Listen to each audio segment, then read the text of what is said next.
ماہ محرم الحرام چل رہا ہے۔ اس مہینے میں اہل عقیدت اور اہل ایمان، اہل بیت اطہار کا ذکر کثرت سے کرتے ہیں، لیکن ایک بات ہمیں یہ سمجھ لینا چاہیے کہ امام عالی مقام کا تذکرہ، ان کی محبت، ان سے عقیدت کا اظہار یہ صرف محرم کے 10 دن میں یا محرم کے پورے مہینے کے لیے نہیں، بلکہ اللہ نے جتنی ہمیں سانسیں دی ہیں، ہمارے دل کی ہر دھڑکن، ہماری رگوں میں دوڑنے والا ہر خون کا قطرہ یہ حسین کا قرضدار ہے۔ دنیا میں ہم صرف نام حسین کا لے کر اگر یہ بتانا چاہیں کہ ہم حسینی ہیں تو شاید ہم اس کا حق ادا نہیں کر سکتے، بلکہ حق ادا کرنے کا مقصد یہ ہے کہ ہمارے ظاہر و باطن میں حسین کا کردار شامل ہو جائے۔ میں نے قرآن مجید کی جس آیت کریمہ کو پڑھا، رب فرماتا ہے قُلْ لَا أَسْأَلُكُمْ عَلَيْهِ أَجْرًا إِلَّا الْمَوَدَّةَ فِي الْقُرْبَى۔ ہمارا قرآن قدیم ہے، اس میں کوئی تبدیلی نہیں، کوئی ذرہ برابر بدل نہیں ہو سکتا، اور جو اس میں بدل مان لے وہ سمجھ لیے کہ خود بدل سکتا ہے، قرآن کو نہیں بدل سکتا۔ رب نے فرمایا حبیب آپ کا یہ اعلان فرمائیے کہ میں تم سے کچھ نہیں مانگتا، وہ نبی جو سب کو دینے آیا ہے وہ مانگے گا کسی سے کیا؟ جو نبی مالک کو مختار بنا کر بھیجا گیا وہ کسی کا محتاج نہیں ہے، بلکہ نبی نے تو خود فرمایا انما انا قاسم واللہ یعطی، کہ میں بانٹتا ہوں، دینے والا میرا رب ہے۔ مجھے رب نے قاسم بنایا، مگر مصطفیٰ نے اپنی اہل بیت کے لیے خود نہیں کہا، ورنہ دنیا میں بڑے بڑے سربلے پیدا ہوئے، ورنہ وہ کہتے تھے کہ مصطفیٰ نے ہم سے بدلہ مانگا، نبی نے ہم سے اس کا بدلہ مانگا، نبی نے ہم سے اس کا بدلہ مانگا۔ تو اللہ نے یہ نہیں کہا کہ حبیب آپ کہیے، قرآن میں آیت نازل فرمائی کہ میں کہتا ہوں آپ سے اب آپ کہیے کہ میں تم سے کوئی بدلہ نہیں مانگتا سوائے اس کے کہ تم میرے گھر والوں سے محبت کرو، تم میرے اہل عقیدت ہو، تم میرے گھر والوں سے سچی محبت رکھو۔ اور پھر سرکار نے بہت ساری حدیث اہل بیت کے حوالے سے ارشاد فرمائی۔ ایک مقام پر میرے آقا ارشاد فرماتے ہیں من احبنی واحب ہذین وکان رفیقی فی الجنہ، کہ جو مجھ سے محبت کرتا ہے اور میرے ان حسنین سے محبت کرتا ہے وہ جنت میں میرے ساتھ ہوگا۔ پھر آقا گرامی سرکار نے ایک دوسری حدیث میں ارشاد فرمایا کہ جو مجھ سے محبت کرتا ہے اور جو میرے ان دونوں شہزادوں سے محبت کرتا ہے وحبا اباہما، اور جو ان کے باپ سے محبت کرتا ہے وہما، اور ان کی ماں سے محبت کرتا ہے کانا رفیقی فی الجنہ، وہ جنت میں میرے ساتھ ہوگا۔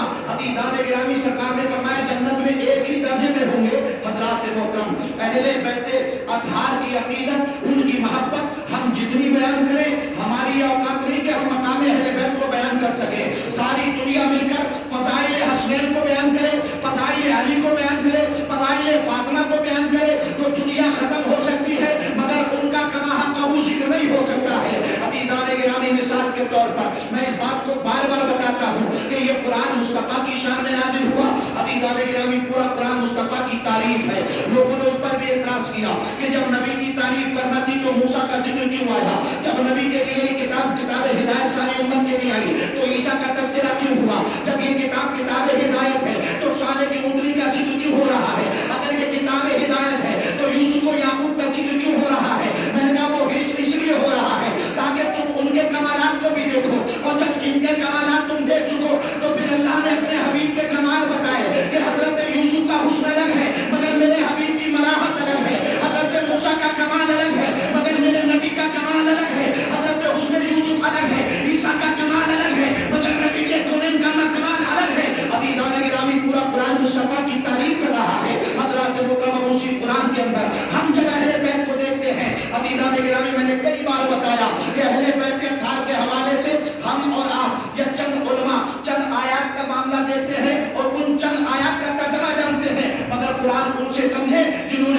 صحیح طور پر سمجھا ہے. حضرت عبداللہ ابن عباس کو جانتے ہیں نا؟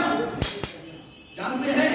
بہت مرتبہ ان کا تذکرہ ہوا، بہت مرتبہ تذکرہ ہوا کہ ان کے قرآن کے علم کے حوالے سے اللہ کے حبیب نے ان کے جو دعا کی، اللہ نے انہیں کیسا قرآن کا علم عطا فرمایا، میں اس طرف نہیں جاتا، لیکن خالی تھوڑا بتا دوں کہ حضرت عبداللہ ابن عباس سے پوچھا گیا قرآن میں کتنا علم آپ کو آتا ہے، تو آپ نے کیا فرمایا؟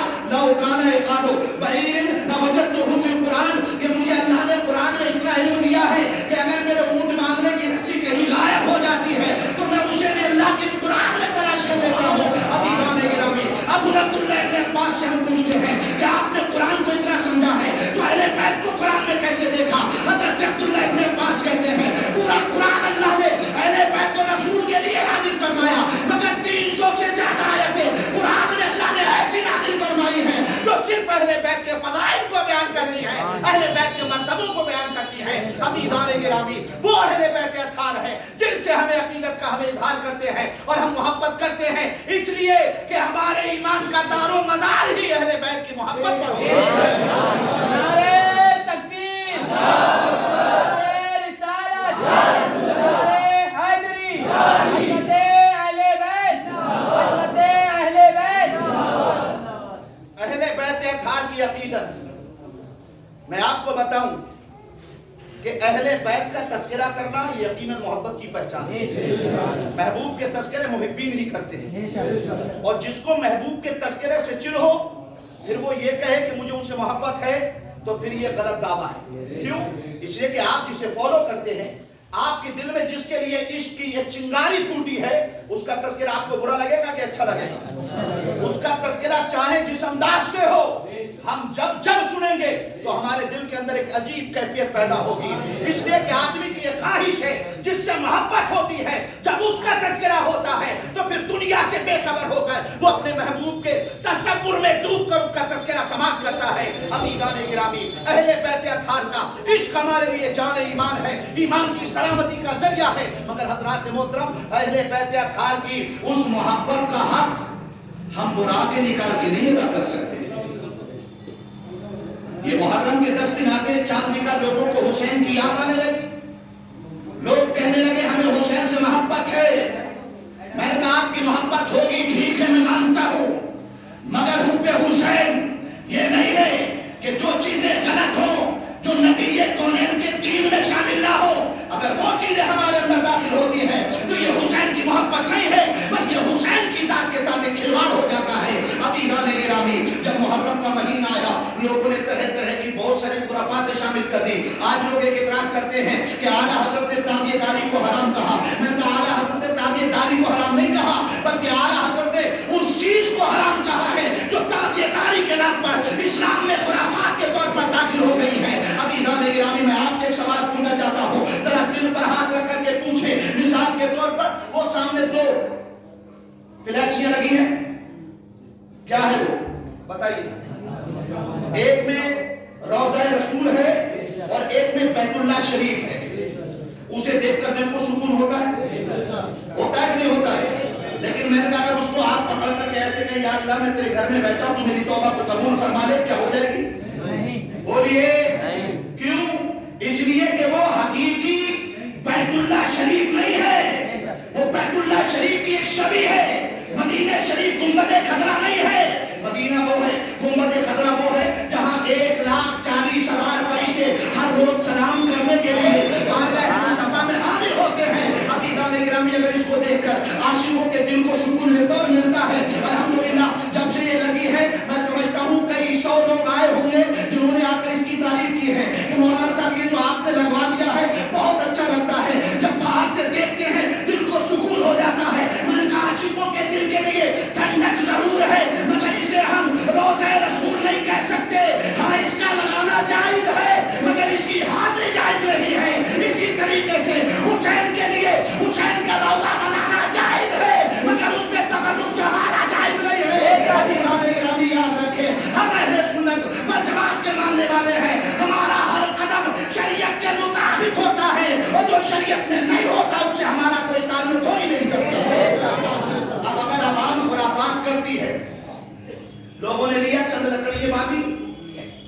تعزیہ تیار ہو گیا.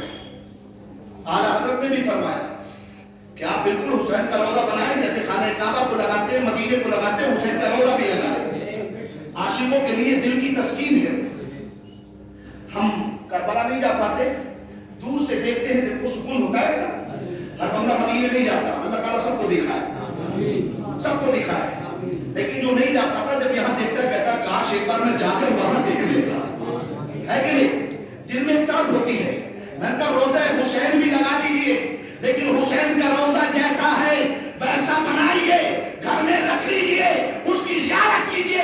اسے بریلی کے رضا نے منع نہیں کیا, مگر ہاں اعلیٰ حضرت نے منع اس لیے کیا ہے کہ اگر آپ نے چند لکڑیوں کی کھپچیوں کو باندھ کر کے اور اسے کہا کہ یہ حسین کا روضہ ہے یا حسین رضی اللہ تعالیٰ کی ذات سے اسے تشریح دے دی, میں آپ سے پوچھنا چاہتا ہوں کیا حسین ایک لکڑیوں کا ڈھانچہ ہو سکتا ہے؟ اسی تعزیے کو توڑ کر کے آپ پھینک دیتے ہیں. میں کہ یہ حسین کی ذات کے ساتھ ناانصافی ہے کہ نہیں؟ حسین وہ ہے جو ہماری آنکھوں کا سرما ہے اور ہمارے سر کا تاج ہے. یا حسین سے نسبت رکھنے والی کسی چیز کو اس طرح سے بے حرمت کیا جائے گا؟ بولے ہرگز نہیں, اور اس کو کوئی اہل عقیدت برداشت بھی نہیں کر سکتا. ابھی دانے گرامی, ابھی محرم کی 10 تاریخ ہوئی ہوگی یا 7 تاریخ کو جو بھی ہوا ہو, یہاں پر شاید براقیں بہت نکلتی تھی پہلے, پھر بعد میں بند ہو گئی, لیکن اب پھر کچھ لوگوں نے نکالی. میں ممبئی میں تھا, سید امان میاں صاحب البرکات انسٹیٹیوٹ علی گڑھ, اس کے ڈائریکٹر ہیں سید امین میاں کے صاحبزادے ہیں. ان کے پاس 2 تصویریں پہنچی ہوں گی, انہوں نے کچھ تصویریں میرے پاس بھیجی اور بھیجنے کے بعد کہتے ہیں کہ یہ فیروز آباد کی ہیں. میں کہا میں تو فیروز آباد میں ہوں نہیں, میں تو ان میں بھی ہوں. کہنے لگے دیکھیے ذرا معلوم کیجیے اور لوگوں کو سمجھائیے یہ کیا خرافات لگا رکھی ہے. ابھی دانے گرامی اس میں سیدھی مورتیوں کی 2 تصویریں لگی ہیں, ان کے پر بنا دیے گئے ہیں. میں آپ سے یہ پوچھنا چاہتا ہوں کہ اگر یہی مورتیوں کی بات ہے تو مورتیوں کو کافر بھی پوچھتے ہیں, تو ہم نے انہیں پر کیا رہ جائے گا؟ ابھی دانے گرامی اسلام نے بتایا یہ ہے کہ اگر حسین کی یاد میں آپ کو کچھ اٹھانا ہے تو حسین کا جھنڈا اٹھا لو, ایک جلوس نکال دو, ساری دنیا کو بتا دو کہ جب تک دنیا رہے گی حسین کا جشن منانے والے رہیں گے. ابھی دانے گرامی, مگر یہ جو تم نے براقوں کے نام پر زندہ مورتیاں لگا کر جو جلوس نکالنا شروع کر دیا ہے, حضرات وطن کوئی درگا کا نکالتا ہے تم براقوں کا نکالنے لگے, یہ جائز کیسے ہو سکتا ہے؟ بولیے, ہو سکتا ہے؟ ہرگز نہیں. اس لیے کہ شریعت نے جس چیز کو منع کیا, مورتیاں بنانا حرام, بلکہ حد کفر تک ہے. کیوں؟ اس لیے کہ قرآن نے اس کو حرام فرمایا. مورتیوں کا بیچنا حرام. اب جنہیں براق بنایا جاتا ہے, آپ نے دیکھا ہوگا نا, دیکھا تھا نا, دیکھا ہوگا جو لوگ شہر میں, تم نے ضرور دیکھا ہوگا. حضرات محترم, اب تو لوگ اپنے کارنامے دکھانے لگے. کوئی شیشیوں کا تعزیہ بناتا ہے, کوئی کسی چیز کا اس میں کرتا, کسی میں کبوتر لڑائے جا رہے ہیں, کسی میں بلیاں دکھائی جا رہی ہیں. میں نے کہا یہ حسین کی یاد منانا ہے کہ کھیل کرنا ہے؟ بتائیے, آپ کو بتائیے. تعزیوں میں کبوتر لڑانے کا مطلب کیا ہے؟ میں نے کہا حسین کی شہادت کی رات کو یاد کیا آپ نے, جب حسین کربلا کے میدان میں ہے اور آخری رات شب عاشورہ ہے, اس وقت کا حال کیا تھا؟ جب 9 تاریخ کو حملہ کرنا چاہتے ہیں یزیدی, حضرت حسین نے حضرت علی اکبر سے کہا تھا کہ بیٹا جاؤ, جا کر ان سے کہو ہمیں 1 رات اللہ کی عبادت جی بھر کے کرنے دے دو, تاکہ ہم اپنے رب کے بارگاہ میں سر جھکا کر اپنی پیشانیوں کو سجدے کے مدے دے سکے.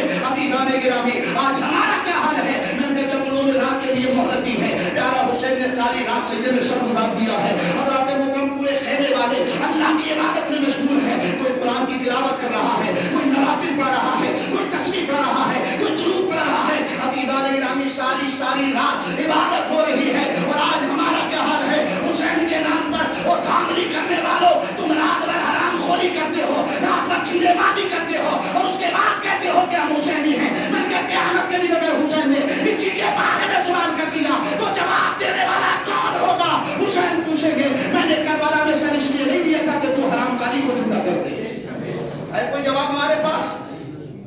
عورتیں بے پردہ, مرد عورتوں کا اختلاط, ایک دوسرے کی نوچا ناچی. ابھی دانے گرامی, یہ ساری چیزیں حرام ہے کہ نہیں ہے؟ اور اگر تعزیے کے نام پر ہو تو بدرجہ اولا حرام ہے. خود بتائیے آپ. میں نے کہا اس کو اگر اعلیٰ حضرت نے حرام کہا ہے تو غلط کیا کہا ہے؟ بولیے, کیا غلط ہے؟ ہرگز نہیں. لیکن غلط الزام لگاتا ہے کہ بریلی والوں نے اس چیز کو ناجائز کیا. میں نے کہا اعلیٰ حضرت سے زیادہ اہل بیت کو ماننے والا کوئی ہوگا؟ میں نے کہا